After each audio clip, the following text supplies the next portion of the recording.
아스피린을 복용하고 있는데 치과 치료를 받아도 되나요? 라는 질문을 하시는 분들이 굉장히 많은데요.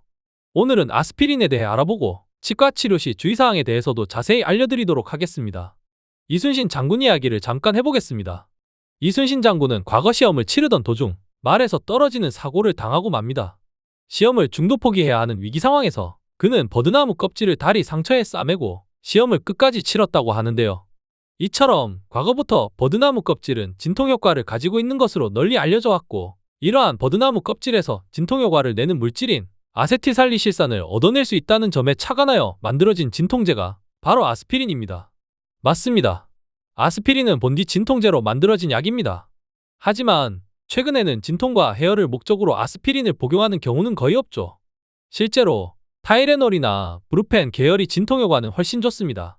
그렇다면 진통 효과도 떨어지는 아스피린은 왜 복용하는 걸까요? 아스피린은 120년이라는 긴 역사를 가지고 있는 약인데요. 오랜 세월 동안 수많은 부작용들이 연구 대상이 되었고, 그중 각광을 받았던 작용이 바로 항응고작용입니다.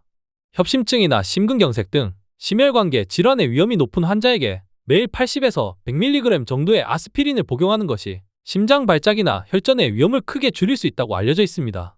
간단하게 원리를 말씀드리면, 응고작용을 담당하는 혈액세포는 혈소판이라고 불리우는 세포인데, 평상시에 이 세포는 잠을 자고 있습니다. 잠을 자고 있는 중에는 아무 역할을 하지 않죠. 하지만 우리 몸에서 물질 P가 만들어지면 혈소판이 잠에서 깨어나고 본연의 역할을 수행하는데, 이 과정에서 혈전이 만들어지기도 하며, 이러한 혈전이 혈관을 막으면 뇌졸중이나 심근경색 등이 발생할 수 있는 것입니다. 아스피린은 바로 이 물질 P를 억제하여 혈소판이 잠에서 깨지 않도록 해주는 역할을 하는 것이죠. 자, 이제 본론으로 들어가서 치과 치료와 아스피린 간의 상관관계를 알아보도록 하겠습니다. 앞서 아스피린의 특징이 지혈작용을 방해하는 것이라고 말씀드렸는데요. 다시 말하면 어떤 치과 치료라도 피가 많이 나지 않는 치료라면 아스피린을 굳이 끊지 않아도 상관이 없다는 이야기입니다. 피가 많이 나지 않는 치과 치료는 간단한 충치치료, 신경치료, 스케일링, 간단한 잇몸치료 등이 있습니다.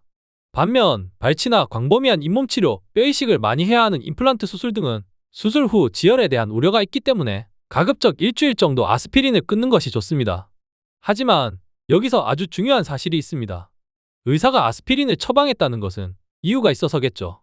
그런데 치과 치료를 받겠다고 환자가 자기 마음대로 아스피린을 끊는 것은 굉장히 위험할 수 있습니다. 반드시 아스피린을 처방해준 주치의와 상담 후 일주일 정도 아스피린을 끊는 것이 괜찮은지 확실하게 확인하고 치과 치료를 받으셔야 합니다. 오늘은 아스피린에 대해서 설명드렸는데요. 다음에 더 좋은 내용을 찾아뵙겠습니다.